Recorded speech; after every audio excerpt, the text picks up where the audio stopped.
Imaginez-vous en train de dormir tranquillement, bien au chaud dans votre lit. Les premiers rayons de soleil caressent doucement les paysages verdoyants du Royaume-Uni et filtrent à travers les interstices de vos volets. Un trait de lumière frôle vos paupières, ce qui vous fait grimacer. Mais ce n'est pas ce qui vous tire de votre sommeil. C'est votre téléphone portable qui vient de sonner, vous annonçant la réception d'un nouveau message. Vous ouvrez péniblement les yeux et attrapez votre téléphone pour découvrir que l'expéditeur du SMS est l'un de vos meilleurs amis, un certain Nicolas Medson. Quelqu'un que vous connaissez depuis l'enfance et de qui vous êtes toujours proche actuellement. D'ailleurs, vous n'habitez pas très loin l'un de l'autre. Votre ami vous informe qu'il a un petit boulot pour vous. Un petit boulot pas compliqué, vite fait, et qui en plus lui rendrait bien service. Il faut juste l'aider à se débarrasser du cadavre de sa femme, découpé en petits bouts dans des sacs poubelles. Mais attention, votre ami n'est pas radin. Il vous propose tout de même une petite rémunération en guise de compensation, et vous promet une généreuse somme équivalente à 60 €. À présent, deux options s'offrent à vous. Soit vous acceptez ce travail, parce que mine de rien, on doit toujours aider ses amis et que les temps sont durs, soit vous réalisez votre plus beau sprint jusqu'au commissariat de votre quartier. C'est le choix auquel a été confronté Joshua Hancock, âgé de 28 ans et résident à Waddington au Royaume-Uni. Pour savoir ce qu'il a décidé de faire, il faut remonter quelques années en arrière et plonger dans la noirceur de l'âme de Nicolas Medson, un véritable monstre de sadisme. Si vous voulez tout savoir, c'est maintenant, dans cette vidéo.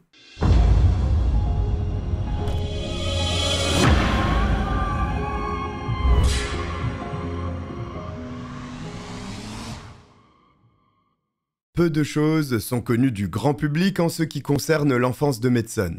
Ce que l'on sait, en revanche, c'est que dès l'adolescence, il se découvre plusieurs passions, dont les mangas japonais, les films Star Wars et persécuter les filles qui ont le malheur de se trouver dans sa classe. Nicolas Medson éprouve un plaisir à nul autre pareil à harceler et brutaliser ses pauvres camarades du sexe féminin.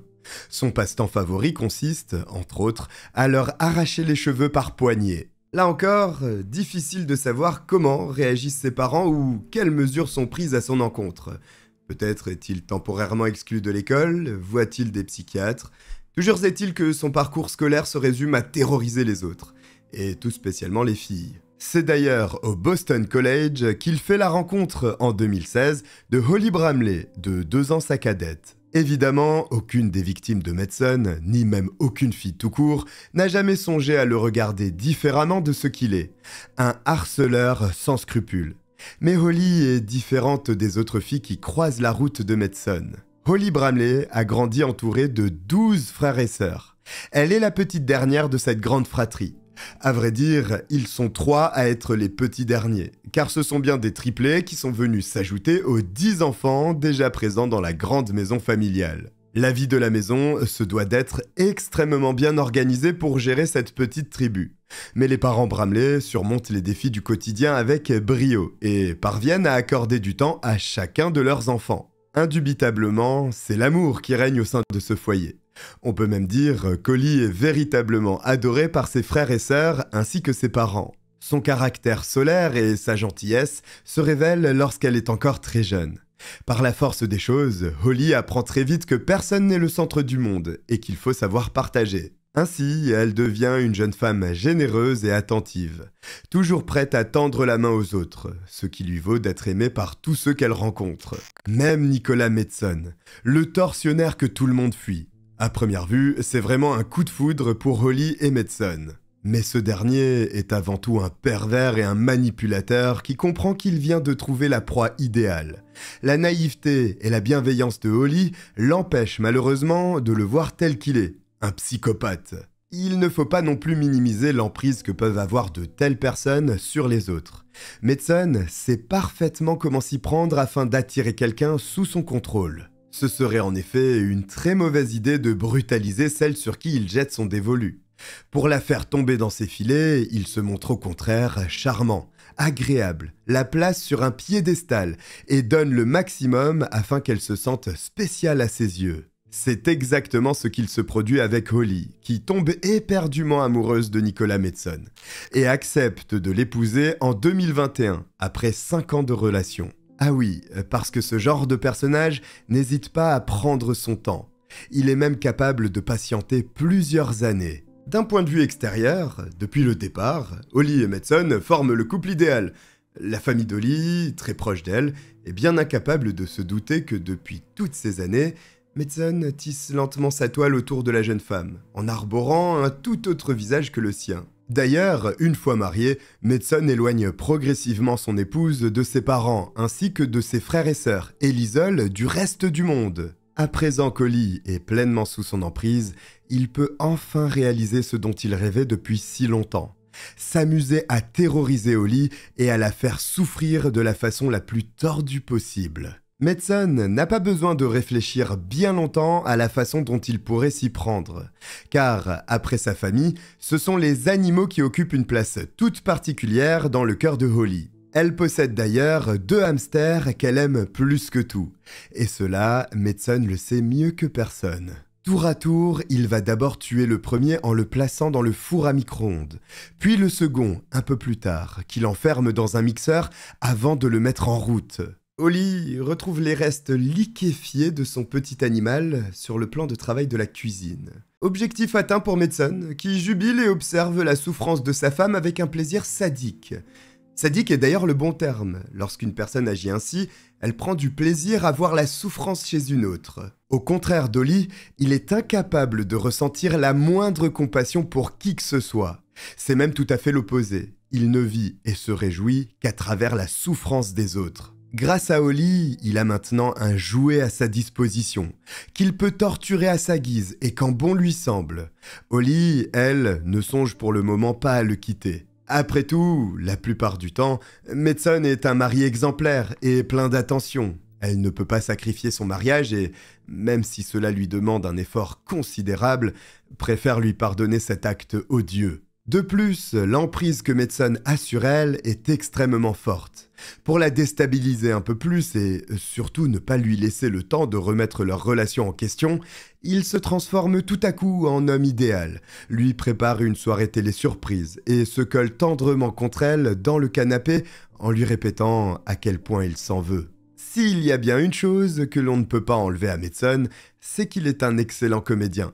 Car Holly, qui ne voit toujours que le bon chez les autres, le croit quand il avoue, l'air penaud, qu'il ne sait pas pourquoi il agit comme il le fait, et qu'elle est tout pour lui. Mais une autre stratégie, utilisée par ce genre de manipulateurs, consiste aussi à faire culpabiliser leurs victimes, en rejetant systématiquement la faute sur elles, grâce à certaines phrases bien choisies telles que « ça ne serait jamais arrivé si tu ne m'y avais pas poussé ». Ce travail de sape, long et intensif, finit irrémédiablement par convaincre la victime qu'elle a une part de responsabilité dans son malheur. Et quand ce n'est pas par culpabilité ou par compassion qu'Holly reste aux côtés de Madsen, c'est tout simplement parce qu'elle est terrorisée à l'idée de ce qu'il pourrait lui faire si l'idée lui venait de le quitter. Holly fait du mieux qu'elle peut pour être une femme compréhensive et une bonne épouse. Au fond d'elle, elle espère qu'en faisant preuve de patience et en n'ayant rien à se reprocher, Madsen s'apaisera et redeviendra celui qu'elle pensait avoir connu. Dans le même temps, elle essaie de se remettre de sa peine, mais surtout du traumatisme d'avoir découvert ses hamsters torturés et tués dans des conditions si abominables. Incapable de se passer de la compagnie des animaux, elle décide tout de même d'adopter 2 lapins, puis un chiot qui lui permet enfin de retrouver le sourire. Un soir, lorsqu'elle rentre à leur appartement, situé dans un immeuble HLM de la ville de Lincoln, Holly a la surprise de découvrir que Nicolas a fait tourner une lessive. C'est bien loin d'être dans ses habitudes, lui qui passe son temps à ne rien faire et qui ne participe jamais à la moindre tâche ménagère. Le linge est encore dans le tambour de la machine. Holly s'approche afin de le sortir pour le sécher, mais en regardant de plus près le programme qui vient de se terminer, elle découvre que Nicolas l'a lancé à haute température. Même si elle a peur que les vêtements aient été abîmés, elle se dit que l'effort a été fait et que ce n'est pas si grave. Mais lorsqu'elle sort le linge de la machine, Holly pousse un nouveau hurlement de terreur. Le cadavre de son chiot est au milieu du linge, trempé et ébouillanté. Madsen a jeté le chiot dans le tambour, refermé la porte, puis lancé un programme à haute température pour être sûr que la pauvre petite boule de poil meurt dans d'atroces souffrances. Pour infliger le plus de douleur possible à Holly, il a bien pris soin de le laisser là afin qu'elle le découvre en personne. Habituellement, je ne suis pas du genre à insulter dans mes vidéos. Mais force est de constater que nous faisons face à un énorme connard, et le pire, c'est que ce n'est que le début. En pleurant toutes les larmes de son corps, effondrée et horrifiée, la jeune femme pense aux 2 lapins qui sont encore en vie, et qui connaîtront bientôt un sort tout aussi terrible que son chiot et ses 2 hamsters. Elle n'a qu'une idée en tête, sauver ces derniers animaux. En désespoir de cause, Holly prend ses 2 lapins et se rend au commissariat où elle explique, entre 2 sanglots, qu'elle a peur que son mari cruel ne les tue eux aussi, et qu'elle ne peut pas les ramener chez elle. Les policiers lui répondent qu'ils ne sont pas en mesure de l'aider, et qu'ils ne s'en sortiraient pas s'ils devaient enquêter à chaque fois que quelqu'un tue un animal. Ils viennent pourtant de commettre une très grosse erreur. Nicolas Medson vient de tuer de sang-froid le petit chiot de sa femme, Holly. Comprenant que son compagnon est complètement dérangé, elle fonce le dénoncer à des policiers qui ne sont guère intéressés par l'histoire de la jeune femme. Et comme je viens de le dire à l'instant, c'est une faute qui aura des conséquences à l'avenir. Car s'ils avaient pris la peine de vérifier les antécédents de Nicolas Medson dans leur fichier, ils auraient découvert que ce véritable psychopathe a déjà fait l'objet de 3 condamnations par le passé. En 2013, en 2016, puis en 2017. Toutes concernent de graves faits de violence. Évidemment, Medson s'est bien gardé d'en faire part à Holly, qui n'est pas du tout au courant de ce passé criminel. La jeune femme ressort du commissariat seule et démunie, sans qu'aucun des policiers présents n'ait été en mesure de saisir toute la gravité de la situation. Celle-ci va bientôt dégénérer pour se terminer dans un véritable bain de sang. Le 17 mars 2023, Holly prend son courage à 2 mains et annonce à Medson qu'elle souhaite le quitter après 2 ans de mariage et 7 ans de vie commune. C'en est trop pour la jeune femme, qui vit à présent au quotidien dans la peur et la douleur. Les humiliations et la violence sont tellement fréquentes qu'elle en vient même à craindre pour sa propre vie. Car son psychopathe de mari n'a plus à se cacher derrière un masque et s'en donne à présent à cœur joie. Complètement brisée par cette torture mentale infligée pendant ces 2 ans, Holly souhaite se reconstruire auprès de sa famille, qui lui manque tant et qui s'inquiète à juste titre pour son bien-être.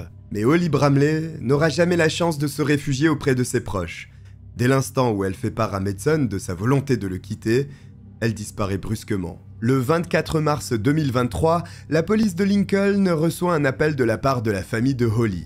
Ces derniers, n'ayant plus aucune nouvelle d'elle depuis le 17 mars et ayant connaissance de la situation, accusent Medson de retenir la jeune femme contre son gré. Le lendemain, en fin d'après-midi, 2 agents de police se rendent donc à l'appartement afin d'effectuer un contrôle et vérifier qu'Holly se porte bien. Lorsque Nicolas Medson leur ouvre la porte, une très forte odeur d'ammoniac et d'eau de javel saute au nez des policiers, comme si ces produits avaient été aspergés dans l'appartement du sol au plafond. Il ne s'agit pas là d'un simple ménage de printemps, car l'air est tellement saturé de produits chimiques qu'il en est presque irrespirable. En alerte, les policiers interrogent Medson au sujet d'Holly.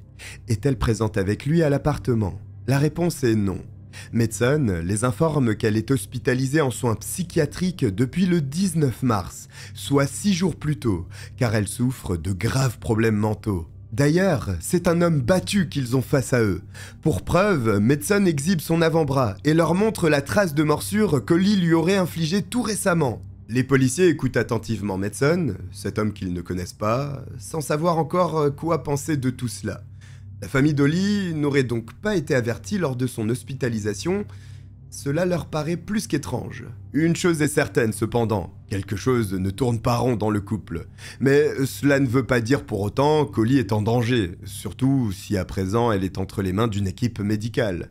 Avant de partir vérifier cette information, les agents de police effectuent un bref contrôle de l'appartement. Et autant dire que cela ne va pas les rassurer. Loin de là. Une grande serviette éponge ayant servi à essuyer quelque chose traîne sur le sol de la cuisine. S'il n'y avait que cela, ce ne serait pas si inquiétant.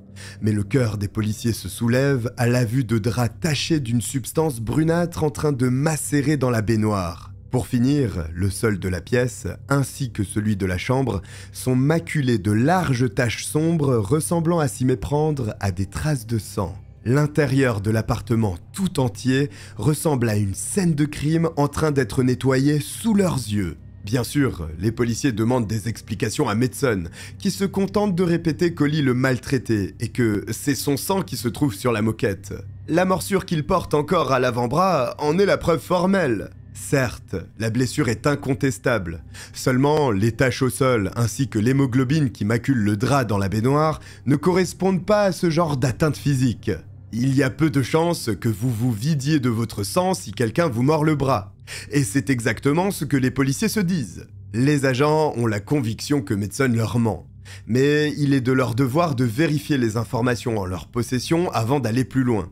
Et c'est ce qu'ils font en contactant tous les hôpitaux psychiatriques de la région. Parce que oui, bien évidemment, Madsen n'a pas indiqué dans quel établissement se trouvait Holly. Le résultat est sans appel.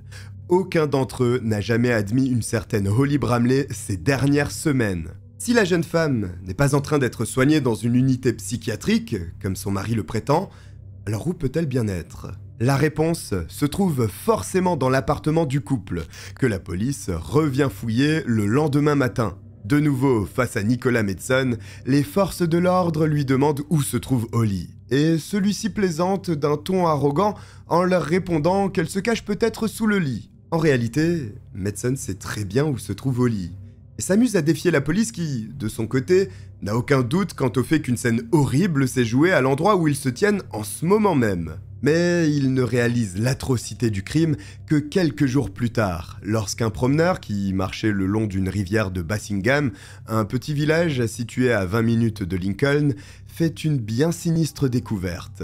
Alors qu'il avance tranquillement, en profitant du paysage bucolique qui l'entoure, l'homme remarque soudain des sacs plastiques flottant sur l'eau. Il semble que ces sacs contiennent des morceaux de chair ensanglantés, ce qui lui fait penser à des restes d'animaux dont quelqu'un se serait débarrassé dans la nature. Seulement, en y regardant de plus près, le promeneur découvre avec horreur qu'une main humaine dépasse de l'un des sacs. Paniqué, il compose le numéro des urgences le plus vite possible et leur fait part de sa terrible découverte. Les forces de l'ordre arrivent très vite aux abords de la rivière et récupèrent les premiers sacs contenant les restes humains. Des plongeurs de la police, appelés en renfort, passent aussi de longues heures à sonder le fond de l'eau entre les algues, car il est très probable que des morceaux de cadavres aient été emportés vers le fond par les poissons ou même directement jetés à l'eau sans avoir été placés dans les sacs. Au total, les policiers découvrent plus de 224 morceaux de corps humains, tous appartenant à la pauvre Holly Bramley. Certains organes, tels que son cœur et ses poumons, ne sont cependant jamais retrouvés. Les policiers ont à présent la très lourde tâche d'annoncer aux parents ainsi qu'aux frères et sœurs d'Holly, qui vivent un vrai cauchemar depuis plusieurs jours, que la jeune femme a été retrouvée démembrée dans la rivière. Grâce à leurs efforts acharnés, le corps d'Holly peut être restitué presque entièrement à sa famille. Mais cela n'atténue en rien la peine et la colère que tous ressentent à l'égard de Nicolas Madsen, le seul et unique suspect de ce meurtre odieux. Le médecin légiste, chargé de comprendre ce qui est arrivé à Holly lors de ses dernières heures de vie, examine les restes de son cadavre pendant plus de 13 heures afin de pouvoir en tirer une conclusion pertinente. En effet, avec un corps découpé en plus de 200 morceaux, il est extrêmement compliqué de pouvoir déterminer la cause de la mort. Même le bout des doigts a été découpé à la scie. C'est dire les nombreux efforts qu'ont dû déployer les plongeurs, mais aussi le légiste, pour mener à bien leur travail et se battre pour Holly. Le médecin légiste parvient tout de même à conclure qu'Holly Bramley a été poignardée au moins 4 fois au niveau de l'abdomen, et en étant très certainement maintenue dos à son agresseur qui aurait passé son bras autour de sa gorge à la façon d'un étau. Holly n'avait pas la moindre chance d'en réchapper. Et à en croire les conclusions du médecin légiste, l'agresseur s'en est pris à elle par surprise. Grâce aux traces de sang relevées dans l'appartement du couple et qui, après analyse, appartiennent bien à Holly, les policiers pensent que Madsen l'a poignardée dans leur chambre, puis qu'il a traîné son corps dans la baignoire pour le démembrer à l'aide d'une scie. Grâce aux analyses approfondies effectuées dans tout l'appartement, les enquêteurs parviennent en plus à prouver que Madsen a conservé les restes de sa femme dans le garde-manger de leur cuisine pendant au moins 1 semaine après l'avoir assassinée. Mais il leur faut davantage de preuves s'ils veulent être sûrs de confondre Madsen. Ils saisissent son téléphone portable pour l'analyser et trouver des preuves de son implication dans le meurtre de Holly. Cette analyse se révèle plus qu'édifiante, car le 19 mars, Nicolas Medson a fait plusieurs recherches sur Internet, telles que « Dieu pardonne-t-il le meurtre ? Comment se débarrasser d'un cadavre ? Une personne peut-elle nous hanter après sa mort ? Ou encore, quels avantages peut-on tirer de la mort de sa femme ? Eh bah oui, quitte à ne pas être pardonné par Dieu, autant en tirer un avantage de ce meurtre. » Entre le 17 et le 24 mars, Medson se connecte sur les réseaux sociaux d'Holly. Il se fait passer pour elle afin de rassurer ses amis et ses contacts, en racontant que tout va bien et qu'elle est partie quelque temps à Manchester. Les policiers étudient aussi les images des caméras de vidéosurveillance présentes aux abords de l'immeuble. Sur celle-ci, on voit Medson, aux premières heures du 25 mars, effectuer de nombreux allers-retours entre son appartement et sa Peugeot jaune, les bras chargés de sacs plastiques correspondant aux sacs contenant les morceaux de corps débités d'Holly Bramley. Il découvre aussi que Medson a retiré 50 livres sterling du compte de sa femme décédée la veille, le 24 mars, ce qui correspond à une soixantaine d'euros. Mais à quoi ont bien pu lui servir ces 50 livres ? C'est justement là que cette histoire prend encore une tournure plus incroyable qu'elle ne l'est déjà. Holly Bramley est à présent décédée. Son corps a été découvert découpé en plus de 200 morceaux et tous les restes se trouvaient dans des sacs. Tout n'a pas été récupéré puisque certains organes sont manquants. La police, quant à elle, est certaine que le tueur n'est autre que son mari très instable, Nicolas Medson. Seulement, l'intime conviction ne suffit pas lors d'un procès, et il faut collecter des preuves. C'est dans le téléphone portable de l'homme que les enquêteurs décrochent ce qu'ils cherchaient. Souvenez-vous du début de cette histoire, lorsque Nicolas Medson envoie un SMS à son ami d'enfance afin de lui proposer un petit boulot. Cet ami, Joshua Hancock, se voit donc proposer 50 livres en échange de ce service. Medson ne passe pas par 4 chemins, et l'informe directement qu'il s'agit de l'aider à se débarrasser du corps démembré de sa femme. Joshua Hancock fait alors face à un choix qui n'est clairement pas difficile, puisqu'il prend la décision la plus logique à ses yeux. Il répond à Medson qu'il n'y a aucun problème, et qu'il se met tout de suite en route. J'ai bien dit la décision la plus logique à ses yeux. Aussi incroyable que cela puisse paraître, pour 50 pauvres livres sterling, Joshua Hancock se rend complice d'un crime gravissime. D'autant que les deux hommes ne songent même pas à supprimer leurs conversations sur leurs téléphones respectifs. Cela n'aurait pas empêché les policiers, qui disposent de techniques suffisamment pointues, de retrouver cet échange SMS. Mais tout de même, être sûr de sa supériorité au point de ne même pas prendre la peine d'effectuer ses précautions de base, cela laisse songeur. Ayant à présent la certitude, claire et limpide, que Medson leur a délibérément menti et qu'il essayait de maquiller son crime lorsqu'ils sont allés lui rendre visite, les agents chargés de l'enquête placent Medson en état d'arrestation. La charge retenue contre lui est celle de meurtre au premier degré, ce qui signifie qu'il encourt la prison à perpétuité s'il est jugé coupable de ce crime. Le 5 avril 2023, Joshua Hancock est lui-même arrêté pour avoir aidé Medson à se débarrasser du cadavre d'Holly et avoir fait obstruction à la justice. Le procès prend place le 23 février 2024. Cela fait à présent presque un an que Holly Bramley a été sauvagement assassinée chez elle par son mari, Nicolas Medson, après avoir subi des mois de torture psychologique.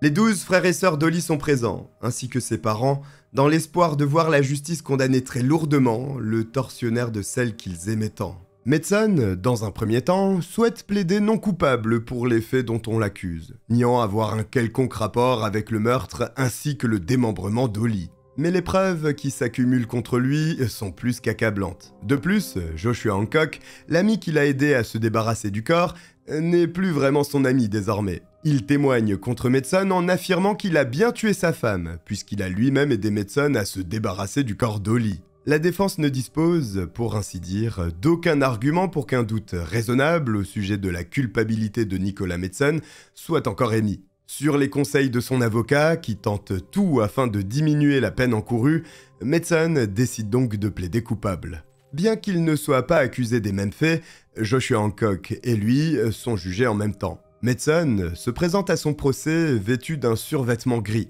alors qu'il est d'usage de porter une tenue plus habillée et respectueuse face au juge. Mais un but de sa personne est profondément narcissique, il se fiche bien d'obéir aux règles et aux coutumes. Les antécédents criminels de Medson sont rappelés durant le procès. Une première condamnation en 2013 pour violence domestique envers sa compagne de l'époque, une condamnation pour divulgation de photos à caractère sexuel en 2016, ou plus simplement le fameux revenge porn, et une nouvelle condamnation pour violence domestique en 2017. L'accusation met aussi en lumière le fait que le démembrement en 224 morceaux du corps d'Holly n'a pas été accompli dans le but de sortir le cadavre de l'immeuble. S'il avait agi dans un but pratique, c'est horrible à dire, mais Nicolas Medson se serait contenté de bien moins que cela. Le fait qu'il ait été jusqu'à scier le cadavre d'Holly en plus de 224 petits morceaux prouve bien qu'il l'a fait pour détruire Holly, en y éprouvant une profonde satisfaction. La vraie personnalité de Nicolas Medson est révélée lors de ce procès, qui met en avant la barbarie et la perversité dont il a fait preuve tout au long de sa vie, pour la seule raison qu'il en tirait un plaisir profondément pervers. Juste avant le prononcé de la condamnation, néanmoins, le juge ajourne le procès car un rapport de la défense affirme que Nicolas Medson souffrirait d'un trouble du spectre autistique avec des antécédents de difficultés d'apprentissage. L'avocat de Medson dispose donc d'un délai supplémentaire afin d'explorer cet aspect du dossier qui pourrait valoir à son client une peine allégée. Le procès reprend 3 jours plus tard, le 8 avril. Malgré le nouvel élément apporté par la défense, la sentence prononcée à l'encontre de Nicolas Medson est la prison à perpétuité, assortie d'une période de sûreté de 19 ans et 316 jours. Bien que la question lui ait été posée plusieurs fois, Medson n'a jamais expliqué pourquoi il a tué Holly, ni donné de détails sur les circonstances du meurtre. Joshua Hancock, qui a admis regretter amèrement son implication dans cette affaire, a écopé quant à lui d'une peine de 3 ans et 3 mois de prison ferme. Voici pour cette terrible affaire britannique. Si vous êtes arrivé jusqu'au bout, écrivez hamster en commentaire. J'espère que vous avez apprécié mon récit. Si c'est le cas, n'hésitez pas à vous abonner et à liker cette vidéo. Je vous remercie de m'avoir regardé, je vous dis à très vite. Bye.